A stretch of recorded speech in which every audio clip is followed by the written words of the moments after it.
closing the courtroom speech from To Kill a Mockingbird by Harper Lee.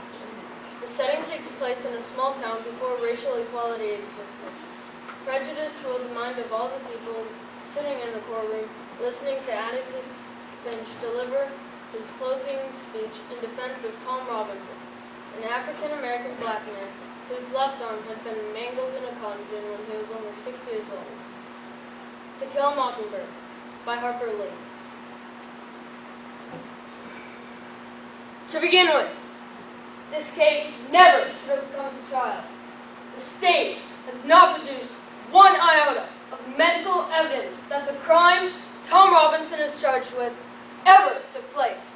It has relied instead upon the testimony of 2 witnesses whose evidence has not only been called onto serious question and cross-examination, but has been flatly contradicted by the defendant.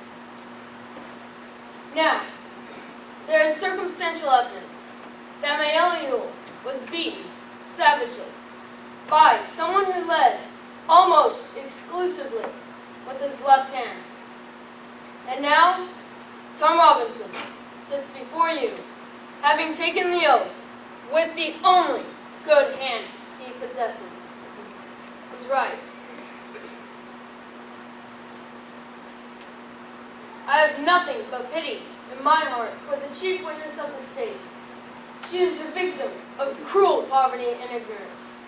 But my pity does not extend so far as to her putting a man's life at stake, which she has done, and in order to get rid of her own guilt. Now I say guilt, gentlemen, because it was guilt that motivated her. She has committed no crime. She has merely broken a rigid and time-honored code of our society. A code so severe that whoever breaks it is hounded from her midst and considered unfit to live with. She must destroy the evidence of her offense. But what was the evidence of her offense? Tom Robinson, a human being. She must put Tom Robinson away from her. To her, Tom Robinson was a daily reminder of what she did. Now what did she do? She was white, and she kissed a black man. She did something that in our society is unspeakable. She kissed a Negro.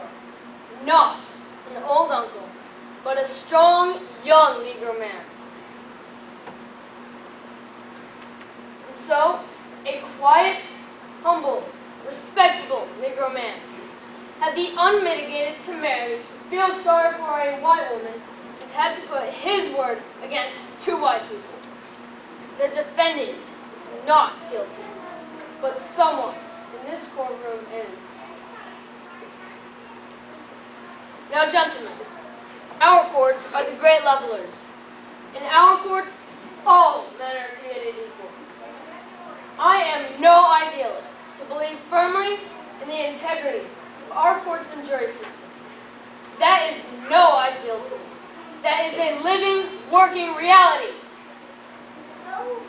And so, I am confident that you, gentlemen, will review without passion the evidence that has been given to you. Come to a decision and restore this man to his family.